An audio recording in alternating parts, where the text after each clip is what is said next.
Perfect, perfect, perfect.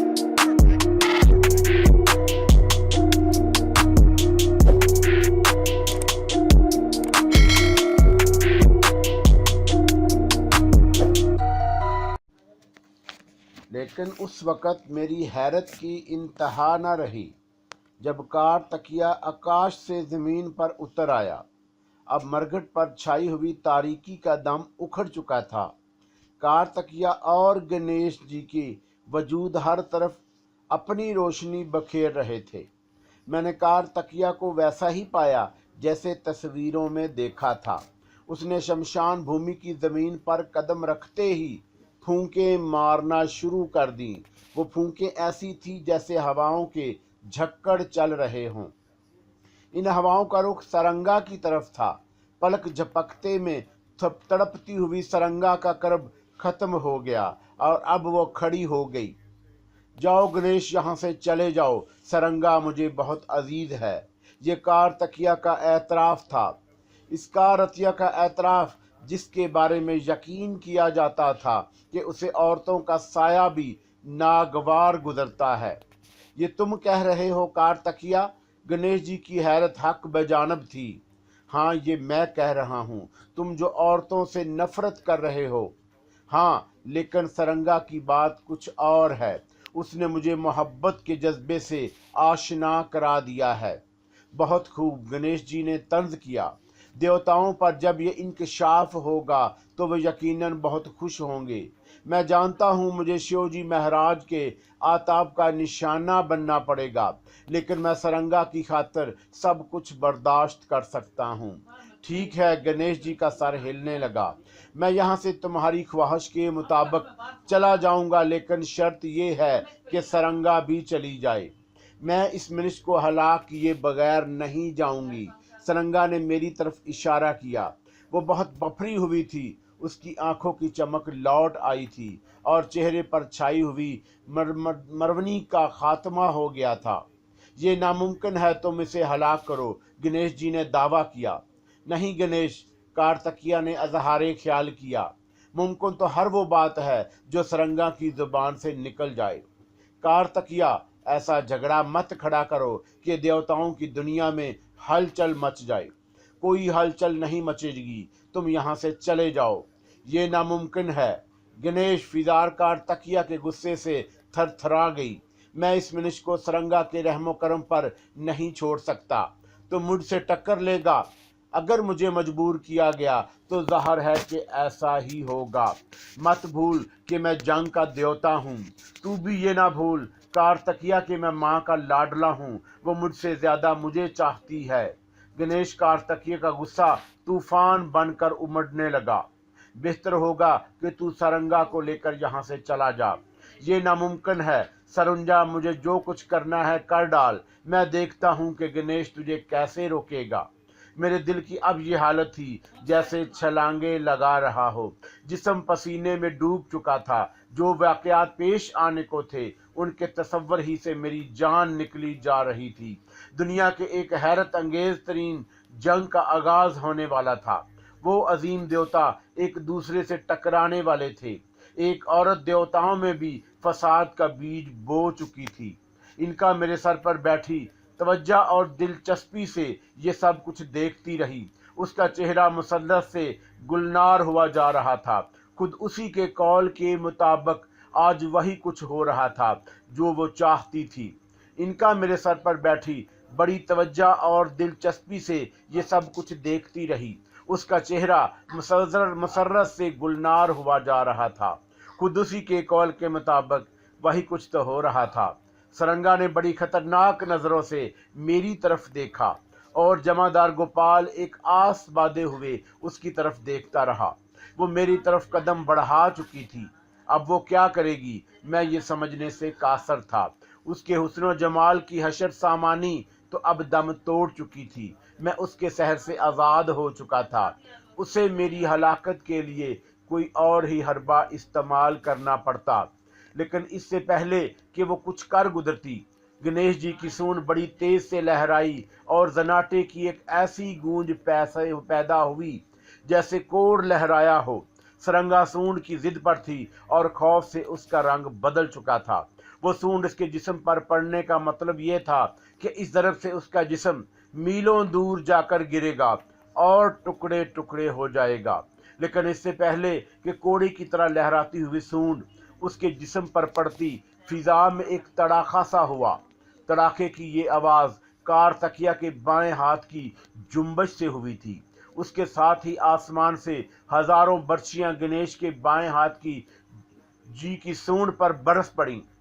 वो नन्ही नन्ही सी बच्चियां सूरज की तेज किरणों से मुशाबा थीं। एक हौलनाक आवाज से सारी फिजा थर्रा उठी। शायद वो गणेश जी की चीख थी। सूंड से खून के फवारे उछल पड़े और सरंगा तक पहुंचने से पहले ही सूंड का जोर टूट गया। गणेश जी ने तड़प कर उसे अपनी तरफ खींच लिया। कार तकिया गणेश जी की गैज़ो गजब से भरी हुई गर्ज से मुझे अपने कानों के पर्दे फटते महसूस हुए और उसके साथ ही जल्जला आ गया। मेरे पैरों के नीचे जमीन इस तरह डोल गई कि मैं खड़ा न रह सका। संभलने की कोशिश के बावजूद नहीं संभल सका और गिर पड़ा। यही हाल जमादार गोपाल का हुआ। गणेश जी के दो लंबे दांत सूंड के नीचे से जाहिर हुए और बरकी सूरत से लंबे होते चले गए। चश्मे जून में कार तकिया के जिस्म में प्यूसत हो गए और इस मर्तबा कार तकिया की अजहारे कर्ब ने समात को दहला कर रख दिया। जमीन इस बुरी तरह लर्जा हुई कि खाक उड़ने लगी। हर तरफ एक शोर बर्पा हो गया। शायद मरगट की रूहें भी बिलबिला उठी थी।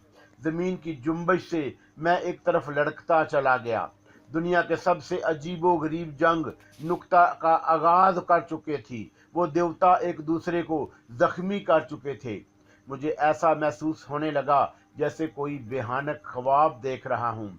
अगर मैं उसे हकीकत मान लेता तो मेरी बसारत खुद मेरी ही नजरों में मुश्तबा हो जाती।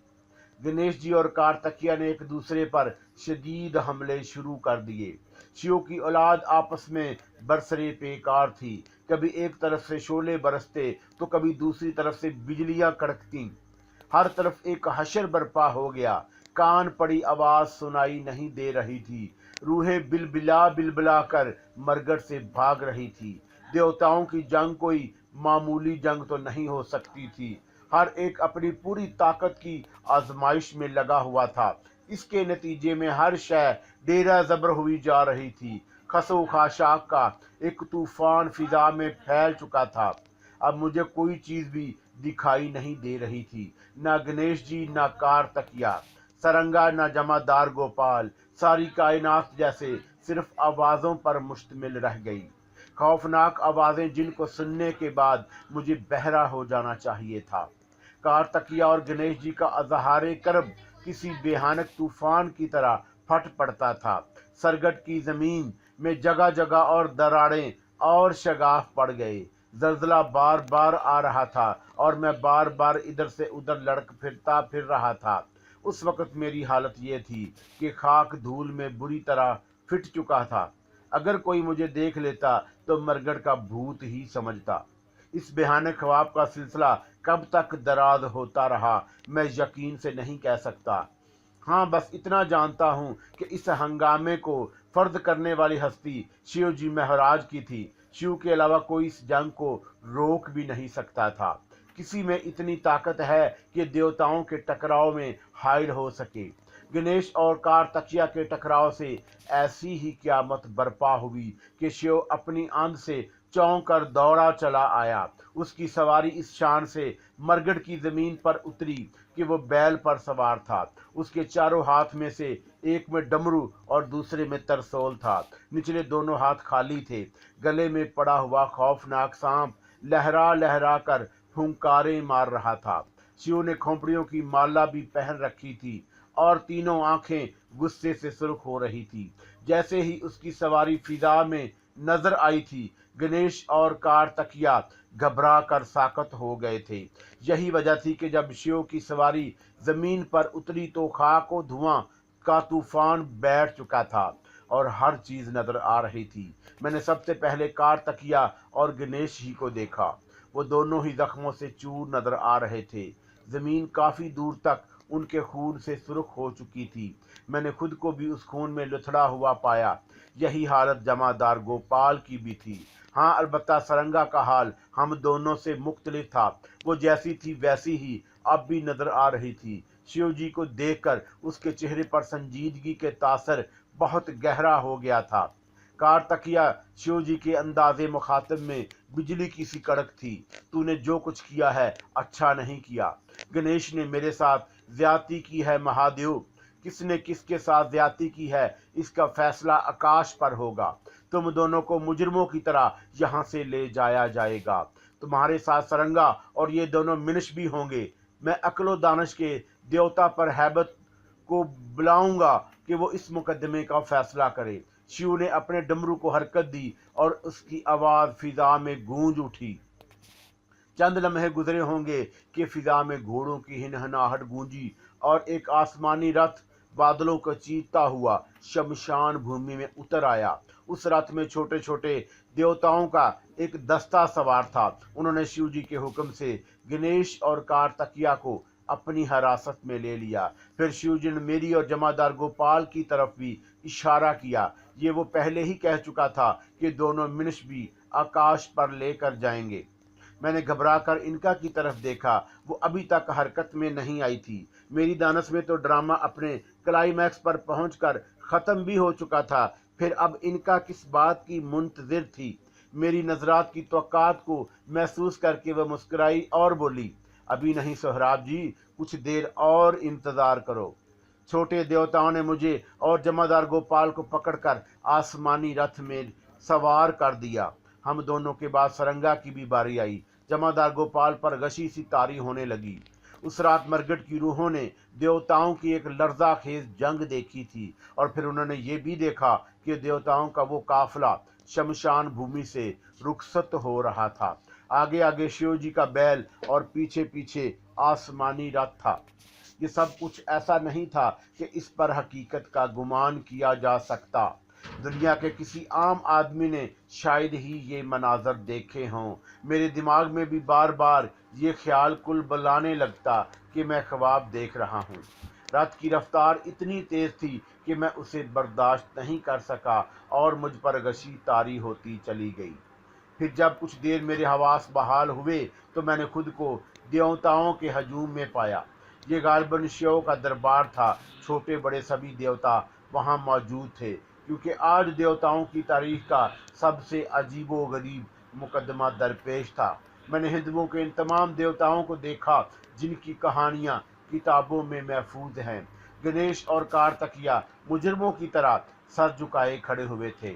छोटे देवताओं में से एक देवता दरबारियों को कार्तिकेय की फर्दे जुर्म सुना रहा था। दूसरी तरफ सरंगा भी सर झुकाए खड़ी थी। मैं और जमादार गोपाल तीसरी सिमत में थे। बरहानियत देवता बड़ी तवज्जो से कार्तिकेय के फर्दे जुर्म सुन रहा था। कार्तिकेय के बाद गणेश जी की बारी आई और आखिर में सरंगा के जुराइम का तज़किरा हुआ। इसी जेल में मेरे और जमादार गोपाल के नाम भी आ गए। जब ये कार्रवाई मुकम्मल हो गई तो शिव के दरबार में सन्नाटा छा गया। सबकी नजरें अक्लो फरासत के देवता बृहस्पति पर जमी हुई थी। उसको इस मुकदमे का फैसला करना था। कुछ देर की खामोशी के बाद हरपस्त के फैसले की गूंज मेरे कानों तक पहुंची। फसाद की जड़ एक औरत है, हुस्न जमाल का एक ऐसा पीकर जिसने कार्तिकेय जैसे परहेजगार देवता के कदमों को भी डगमगा दिया। सरंगा को इसकी सजा दी जाएगी। सरंगा ने कुछ कहना चाहा, लेकिन उसके होंठ काम कर रह गए। उसका रंग बिल्कुल फीका पड़ गया। बरपस्त ने फैसला सुनाया, अफसराओं की मौत से मुस्तना करार दिया जा चुका है, इसलिए उसकी सजा ये होगी कि राजा अंदर उसे हमेशा हमेशा के लिए अपनी सभा से निकाल दें और उसे दुनिया में फेंक दिया जाए। नहीं, सरंगा चीख पड़ी, रहम महादेव रहम। लेकिन शिव जी का चेहरा पत्थर की तरह बेजान रहा और इस तरह उसने बरपस्त के फैसले पर मोहरे तस्दीक मस्बत कर दी। गणेश और कार्तिकेय के जुराइम भी संगीन हैं, लेकिन कार्तिकेय ज्यादा कसूरवार है। इन दोनों को भी सजा दी जाएगी, लेकिन इस सजा का ऐलान बाद में उस वक़्त किया जाएगा जब सरंगा और ये दोनों मिनश यहाँ नहीं होंगे। देवताओं को अंत के सामने सजा इसलिए नहीं दी जा सकती कि इसमें देवताओं की दुनिया की अहानत का पहलू है। बरबस्त शिवजी ने कहा, क्या तुम इनका को सजा नहीं सुनाओगे? क्या उसने आज हमारी सभा में आकर कवानीन की खिलाफ वर्जी नहीं की? गैर तवक्का तौर पर शिव के मुंह से इनका का नाम सुनकर मेरे जिस्म में सनसनाहट फैलती चली गई। मैंने देखा कि इनका जो अब तक बड़े अत्मीनान से मेरे सर पर लेटी हुई थी, अचानक खड़ी हो गई। हाँ महादेव, परबस ने मेरी सर की तरफ घूरते हुए कहा, इनका देवी को भी मैं देख रहा हूँ। इसका मुकदमा बाद में पेश हो तो बेहतर है। इसमें खासी उलझने हैं, इसको सुलझाने में खासा वक्त लगेगा। ज़रूरी है कि पहले ये दोनों मिनश अपनी सज़ा को पहुँच जाएं। मैं उन्हें मौत के घाट उतारने की तजवीज़ पेश करूँगा। इन दोनों के सर कलम कर दिए जाएं। ठीक है, ऐसा ही होगा। शिवजी ने इशारा किया और छोटे देवताओं में से दो देवता हमारी तरफ बढ़ने लगे। इन तमस्कराना नज़रों से बरपस्त की तरफ देख रही थी। इनका अब तुम्हें किस बात का इंतज़ार है? मैं झंझला कर बोला, लेकिन इनका ने मुझे कोई जवाब नहीं दिया। उसके होंठों पर एक पुरस्रार सकूत थारी था। छोटे देवताओं ने मुझसे पहले जमादार गोपाल को पकड़ा। उसने पागलों की तरह चीख चीख कर रहम की भीख मांगनी शुरू कर दी, लेकिन वहाँ कोई नहीं था जो उसकी फरार पर कान धरता।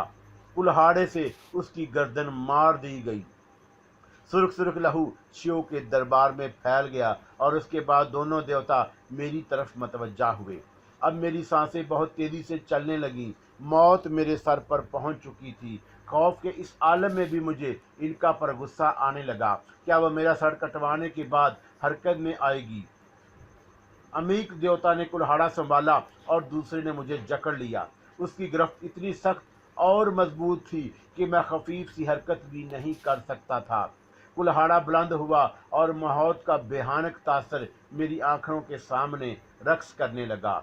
इनका मैं इस तरह गड़गड़ाया जैसे भीख मांग रहा हूँ, लेकिन मैंने देखा कि इनका ने मेरी इस पुकार पर ज़रा भी तवज्जो नहीं दी। मुझे यकीन हो गया कि इनका ने महज लाफो गिजाब से काम लिया था। वो इन अजीम देवताओं के सामने बेबस थी, हकीर थी, कुछ नहीं कर सकती थी। कुल्हाड़ा तेजी से मेरी गर्दन की तरफ आया। चश्मे जून में मेरे जिस्म से जिंदगी का राब्ता ख़त्म होने को था कि इनका बेदस्तूर साकत खड़ी हुई थी। उसके एक पल में सिर्फ इतना सोच सका कि संगीता ने तो नहीं, मगर इनका ने ज़रूर मुझे कुर्बानी का बकरा बनाया था। वो अपने किसी मकसद के हसूल की खातिर मेरी ज़िंदगी से खेलने का फैसला कर चुकी थी। कुल्हाड़ा मुझे अपनी गर्दन से मिस होता हुआ महसूस हुआ। मेरी गर्दन उड़ जाना चाहिए थी, लेकिन मेरी गर्दन से मिस होते ही वो कुल्हाड़ा उचट गया और देवता के हाथ से छूटकर दूर जा गिरा। महादेव, इनका की बारीक सी आवाज़ में बला की घिन गर्ज थी। अब वक्त आ गया है कि फैसला हो जाए। आज ये तय पाना है कि मैं ज़्यादा ताकतवर हूँ या तुम हो। मेरा दिल खुशी से धड़क उठा। इनका मैदान का राजदार में आ चुकी थी। इनका शिव ने गैज़ो गदब का अजहार किया। अब गुस्सा दिखाने से काम नहीं चलेगा। महादेव, तुमने मुआहदे की खिलाफ वर्दी की है। मुआहदा ये था कि कोई भट्टी देवता इस शख्स को नुकसान पहुंचाने की कोशिश नहीं करेगा जिसके सर पर मैं मौजूद हूँ। मुआहदे की पहली खिलाफ वर्दी तेरी तरफ से हुई है। इनका तुझे यहाँ आने का कोई इख्तियार नहीं था। मैं यहाँ खुद नहीं आई, मुझे लाया गया है। इनका फतेह के नशे से सरशार दिखाई दे रही थी। बरपस्त देवता का चेहरा तारीक पड़ गया। ये नुक्ता उसके जहन में नहीं था। खिलाफ वर्जी तो दरअसल तुम्हारी तरफ से हुई है महादेव। इनका फिर बोली, तुमने उस शख्स को नुकसान पहुंचाने की कोशिश की थी जिसके सर पर मैं मौजूद हूँ, और उसकी गर्दन से उस वक़्त भी खून रस रहा है। तुमने मेरा घर उजाड़ने की कोशिश की थी, लिहाजा सारे मुआहदे टूट चुके। अब मैं अपनी मर्जी की मुख्तार हूँ। आखिर तू चाहती क्या है? इनका मैं फ़ैसला करना चाहती हूँ। किस बात का फ़ैसला? इस बात का फ़ैसला कि हम दोनों में से ज़्यादा ताकतवर कौन है। ओ घमंडी, आखिर तू अपने आप को समझने क्या लगी है? शिव के अंदाज में हकारत थी। तमीज़ से बात करो महादेव। इनका शिव की घनघट से सारी सभा कांप गई। इनका के लहजे की बेबाकी से दूसरे तमाम देवताओं के चेहरे भी गुस्से की आमाजगाह बन गए। मैं वार करने में तुम्हें पहल नहीं करने दूंगी। महादेव, इनका ने तेजी से कहा और फुदक कर मेरे सर से उतर गई। फिर उसने ना जाने क्या किया कि देवताओं के कदमों के नीचे धमाके होने लगे। वो धमाके इतने शदीद थे कि मुझे एक बार फिर अपने कान फटते हुए महसूस हुए। शिव जी का दरबार अथल फथल होकर रह गया। देवताओं का अजहार कुर्ब की हालत दीदनी थी। वो धमाके इन देवताओं को खिलौनों की तरह उड़ा रहे थे। सिर्फ शिव ही अभी इससे बचा हुआ था। मैं सहम कर एक तरफ सिमट गया और उसी वक्त इनका फिर मेरे सर पर आ गई। उसके बाल बुरी तरह मुंतशिर थे। घबराओ नहीं सोहराब, तमाशा देखते रहो, उसने कहा। शिव जी महाराज गुस्से से दीवाने हुए जा रहे थे। उन्होंने अपना त्रिशूल इनका की तरफ फेंका। वो बरकी सूरत से या शायद इससे भी कई गुना तेजी से मेरे सर की तरफ आया था। उस वक़्त खौफो गम से मैं चीख पड़ा, क्योंकि तरसूल इनका के जिस्म में प्यूसत हो चुका था। मैंने इनका की कराह सुनी, उसे गिरते हुए भी देखा। वो शिव जी के कहरो गजब का निशाना बन चुकी थी। उसने अपनी ताकत के बारे में गलत अंदाज़ा लगाया था। वो अजीम शिव से कैसे टकरा सकती थी। उसने मेरे सर पर ही दम तोड़ दिया। मैंने उसकी लाश को अपने सर से लड़क कर गिरते देखा और सदमे से मैं बेजान होकर रह गया। इनका मर चुकी थी। गोया सूरज मगरब से तालू हो गया था और ज़मीन अपने महवर पर उल्टी घूमने लगी। नाकाबिले यकीन सी हकीकत, एक अनहोनी सी बात, लेकिन मुझे तो इसी पर यकीन करना था जिसकी गवाह मेरी बसारत थी और जिसका ऐलान मेरी समात ने किया था। मैंने शिव जी के महाराज के त्रिशूल को इनका के जिस्म में प्यूसत होते हुए देखा। मैंने इनका की कराह सुनी थी और फिर मैंने उनका को भी अपने सर से लड़कर गिरते हुए भी देखा था। मेरे सर से वो हस्ती उठ चुकी थी जिसने मुझे तख्ता-ए-दार से बचा लिया था और जो मुझसे वादा कर चुकी थी कि दुनिया भर की आज़ाइशें मेरी गोद में फेंक देगी। अब उसे वादे का ऐफा एक ख्वाब बन चुका था। अब तो ज़िंदगी भी एक गैर यकीनी हद तक आ खड़ी हुई थी। बल्कि ये कहा जाए तो गलत ना होगा कि मैं यकीनी मौत के दहाने पर खड़ा हुआ था। कोई ताकत नज़र नहीं आती थी जो मुझे शिव के अताब से बचा सकती। सिर्फ इनका ही कोई इल्ज़ाम था जो बातिल हो चुका था। सदमे से मेरा दिल डूबता गया। फिर मैंने इसी आलम में एक हैरत अंगेज़ मंजर देखा कि मेरे सर पर बिखरे हुए इनका के खून के कतरे अपना रूप बदल रहे हैं। इनका के खून के हर खतरे से एक इनका तख्लीक हो रही थी। चश्मे जून पर मेरे सर पर इनकाओं का हजूम नज़र आने लगा। खून के कतरों से तख्लीक पाने वाली इनकाएँ फुदक फुदक कर मेरे सर से गायब होती रहीं। गालिबन वो हिंदुओं के अजीम देवताओं के मुकाबल जा रही थी। शिव जी महाराज की सभा में इनका की हलाकत से जो सकूत फैल गया था वो एक बार फिर पारा पारा हो गया। धमाके मेरी समात में पहाड़ों की तरह बरसने लगे और कूदती कड़ती हुई बिजलियां मेरी बसारत को अंधेरे में धकेलने लगीं। इस हंगामे को देखकर मैं इसके अलावा कुछ नहीं सोच सकता था कि इनकाओं का अंबू कसीर देवताओं पर हमला आवर हो चुका है। मेरे सर पर सैकड़ों इनकाओं की तख्लीक हुई थी, लेकिन अब सिर्फ एक ही इनका थी जिसको मैंने अपने सर पर मौजूद पाया। इस क़यामत का शोरोगुल में भी उसके वहशियाना कह के मुझे साफ सुनाई दे रहे थे। वो हिंदुओं के अजीम देवताओं पर हंस रही थी और उनका तमस्खर उड़ा रही थी। आज फैसला होकर रहेगा महादेव, इनका चीख कर बोली। इनका शिव जी की घिन गज से मेरा जिस्म लर्ज कर रह गया। आवाज़ की लहरें तूफानी थपेड़ों की तरह मेरे जिस्म से टकराई थी। अपने त्रिशूल की ताकत को एक बार फिर आजमाओ महादेव, इनका ने मज़का उड़ाने वाले अंदाज में कहा। लेकिन मैं ये नहीं देख सका कि इनका की इस दावत ममाजरत का शिव जी पर क्या रद्द अमल हुआ। यकबारगी एक सुर्ख आंधी उठी थी और सब कुछ उसकी लपेट में आकर मेरी नज़रों से उजल हो गया।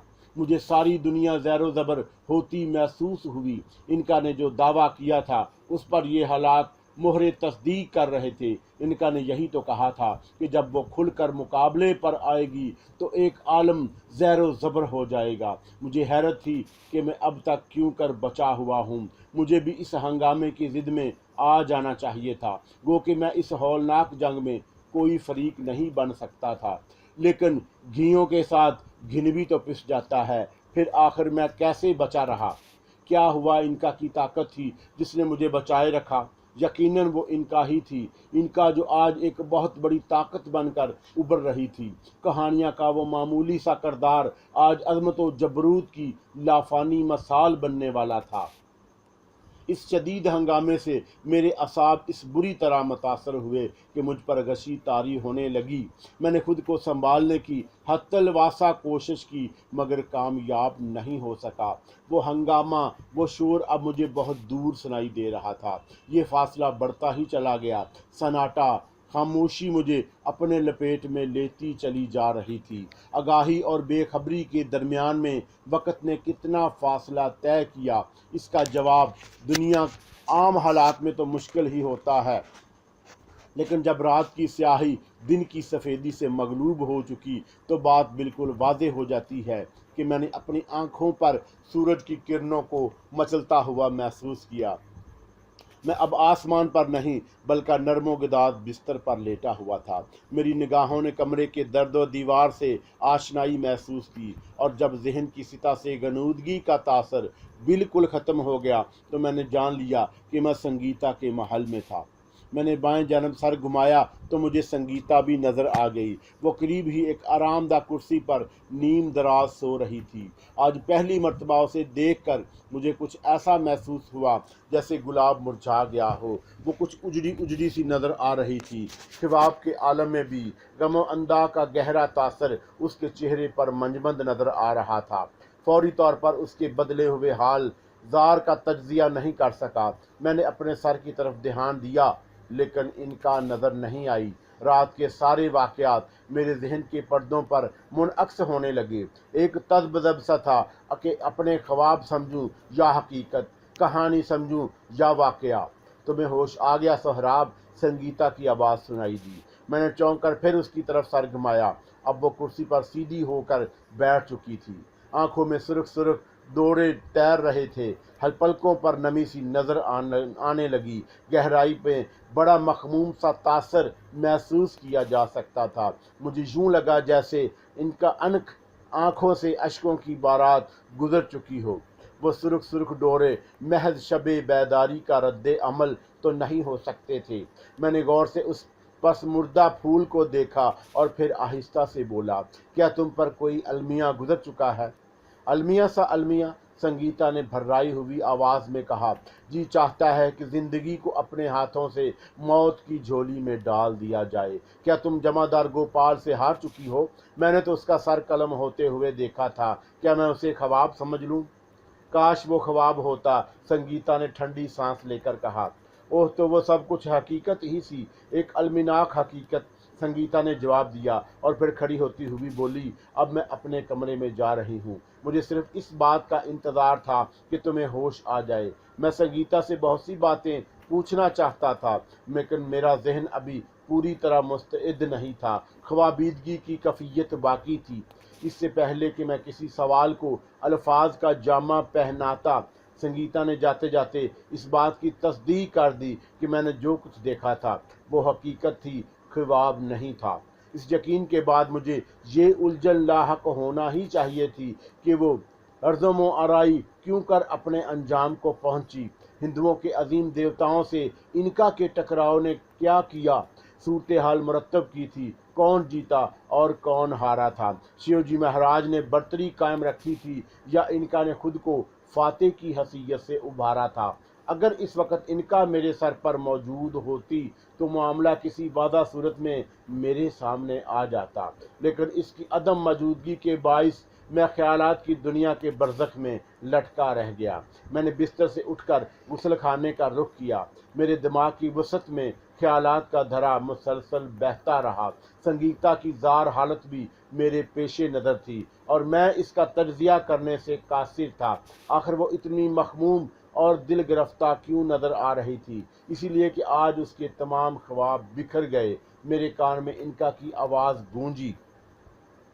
मैं अपने ख्यालात में इस तरह गर्क था कि मुझे अपने सर पर इनका की आमद का एहसास ही नहीं हो सका। उसकी आवाज़ सुनकर मैं चौंका, और जब मैंने अपने सर की तरफ ध्यान दिया तो वह मुझे एक शान के साथ नीम दराज नजर आई। वही मखसूस अंदाज था और आंखों में वही शौक चमक, मगर चेहरा आज कुछ ज्यादा ही तमतमाया हुआ दिखाई दे रहा था। होंठों पर मुस्कुराहट ऐसी थी जैसे अनार छूट रहे हो। मैंने आज से पहले तुमको इतना खुश कभी नहीं देखा। मैंने उसे गौर से देखते हुए कहा, यकीनन आज मुझे बहुत खुश होना चाहिए। अब मैं सिर्फ एक ताकत के बाद दुनिया के सबसे बड़ी ताकत हूँ। क्या वो देवता तुमसे हार गए? क्या तुमने उन सब को ख़त्म कर दिया? नहीं, मैंने उनको ख़त्म नहीं किया। उन्होंने मेरी अतात कबूल कर ली। उन अजीम देवताओं ने तुम्हारी अतात कबूल कर ली। मैं हैरत से बोला।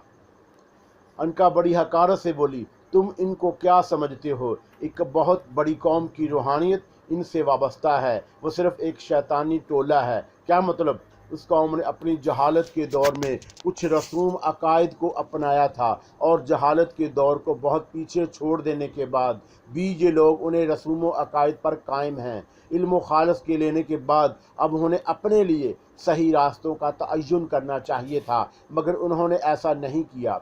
किसी भी कौम के लिए इससे बड़ा अलमिया कोई नहीं हो सकता कि वो अपने दौरे जाहलियत की असासी बातों की फरामोश ना कर सके।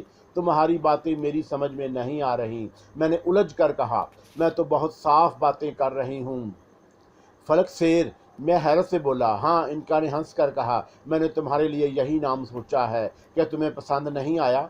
लेकिन इसकी ज़रूरत क्या थी? बस यूं ही मेरा दिल चाहा था कि तुम्हें कोई नाम दूं।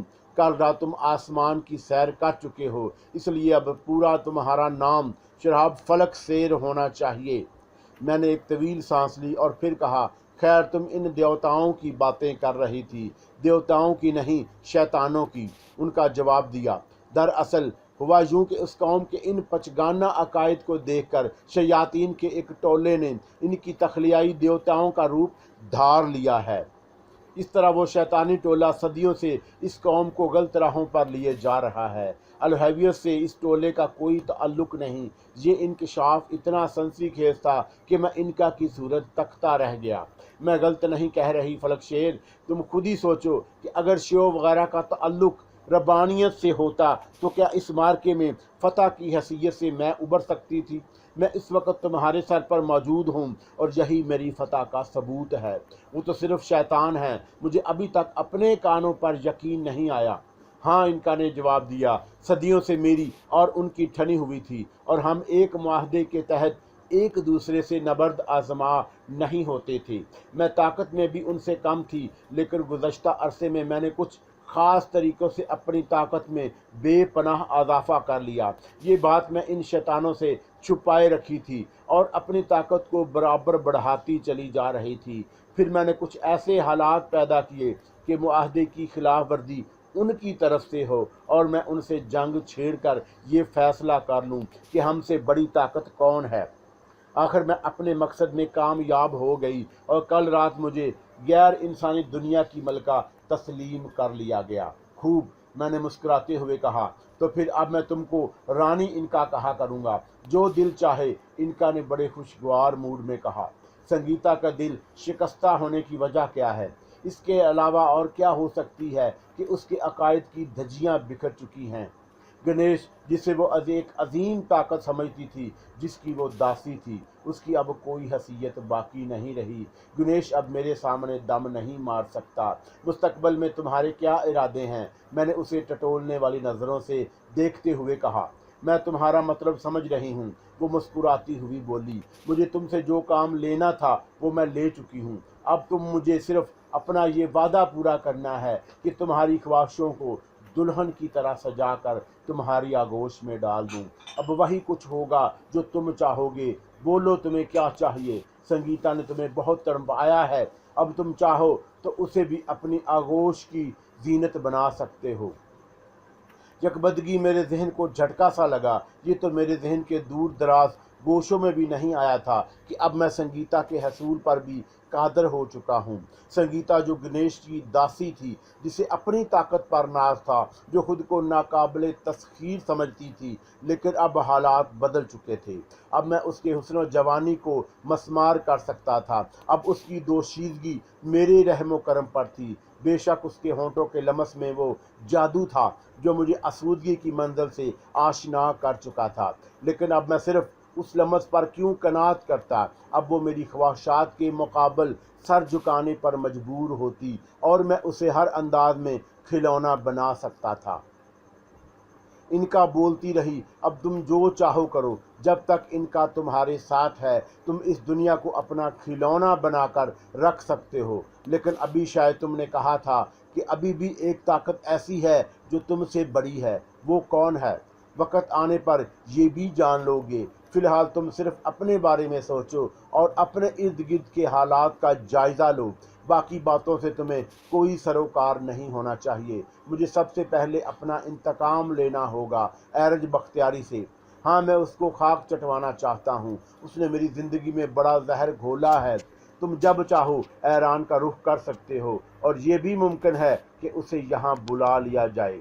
नहीं, मैंने जवाब दिया, मैं उसे वहीं जलील करूँगा जहाँ वो अपने आप को बहुत बाइख्तियार समझता है। मैं चाहता हूँ कि वो उन लोगों के सामने भी सर उठाकर ना चल सके जो उसके तलवे चाटते हैं। लेकिन मैं इस सिलसिले में कुछ सोचता ज़रूर चाहता हूँ। मैं बाकायदा एक लाहे अमल मुरतब करूँगा। जब तुम ईरान का रुख करना चाहो तो मुझे बता देना। क्या तुम अब भी हर वक्त मेरे सर पर होगी? अगर तुम्हें कोई एतराज़ हो तो चली जाऊँ। वो इठला कर बोली, मेरा ये मतलब नहीं था। मैंने जल्दी से कहा, दरअसल मैं कुछ और कहना चाहता था।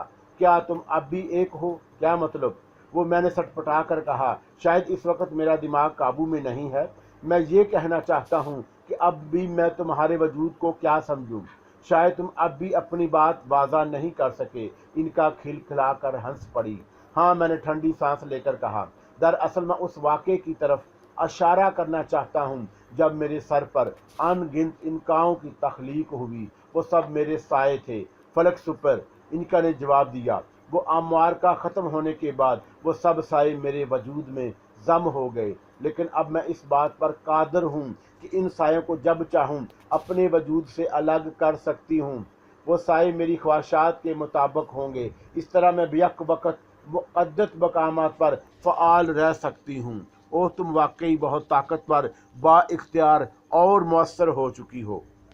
मैंने कहा ना कि अब सिर्फ एक ताकत है जिससे मैं कमज़ोर पड़ती हूँ। मैंने दोबारा उस ताकत के बारे में इस्तग़फ़ार करना फजूल समझा, क्योंकि उसके बारे में कुछ बताने से इनका मुहतरज़ थी।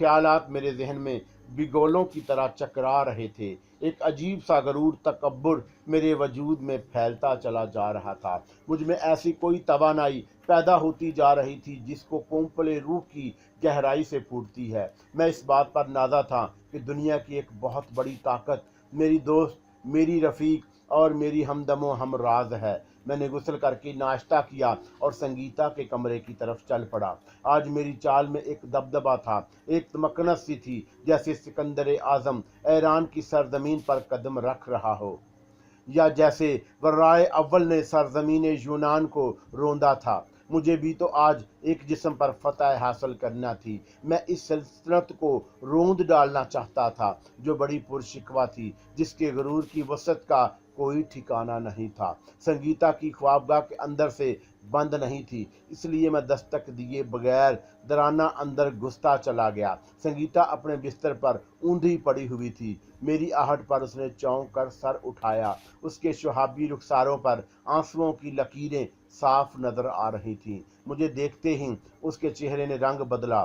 शायद उसे मेरा इस तरह अंदर दाखिल होना नागवार गुजरा था। वो कुछ मुश्तल हुई थी, लेकिन दूसरे ही लम्हे उसे कोई ख्याल आया और उसका सारा इस्ताल झाग की तरह बैठता चला गया। होंठों पर फीकी सी मुस्कुराहट फैल गई। आओ सोहराब, मैं जानती हूँ, मैं समझ चुकी हूँ कि इस वक्त तुम मेरे कमरे में क्यों आए हो। तुम एक सल्तनत को ताराज करना चाहते हो, लेकिन जो सल्तनत पहले ही लूट चुकी हो उसे लूट कर क्या करोगे। संगीता के लहजे में बला का करब और बेबसी थी। आंखें कुछ और ज्यादा पुरनम हो गई थीं। मैंने इसके गुरूर को, शीशे को यूं चकनाचूर होते हुए देखा तो मसरत की लहरें मेरे जिस्म में दौड़ गईं। मुझे उसकी वो हालत देखकर जरा भी तरस नहीं आया। शायद ताकत की फरवानी रहम जैसे लतीफ जज्बे को बुरी तरह कुचल डालती है। इंसान बड़ा संगदिल, बड़ा सफाक हो जाता है। मेरी भी इस वक्त कुछ ऐसी ही कफियत थी। मुझे संगीता की शिकस्तगी ने जरा भी मुतासर नहीं किया। मैं तो ताकत के नशे में चूर चूर हो रहा था। संगीता के तमाम तर खदोखाल मेरे तस्वीर के पर्दे पर अर्जियां हो चुके थे। वो रनाई जिसे संगीता ने मेरे लिए शजरे ममनुआ बना दिया था, आज मेरे कब्ज़ा कुदरत में थी और मैं अपने इस ख्यारा से पूरा पूरा फ़ायदा उठाना चाहता था। इनका इस वक्त भी मेरे सर पर मौजूद थी और मैं महसूस कर चुका था कि वह संगीता को बड़ी तरहम अमीज नज़रों से देख रही थी। मुझे उसका ये अंदाज खासा नागवार गुजरा, लेकिन इससे पहले कि मैं उससे कुछ कहता वो खुद ही बोल पड़ी। फलक शेर, तुम इस शिकस्ता औरत को तोड़ फोड़ कर क्या लोगे? ये तो पहले ही चूर चूर हो चुकी है। क्या तुम अपने वादे से मुनहरफ होना चाहती हो? मैं गुर्राया।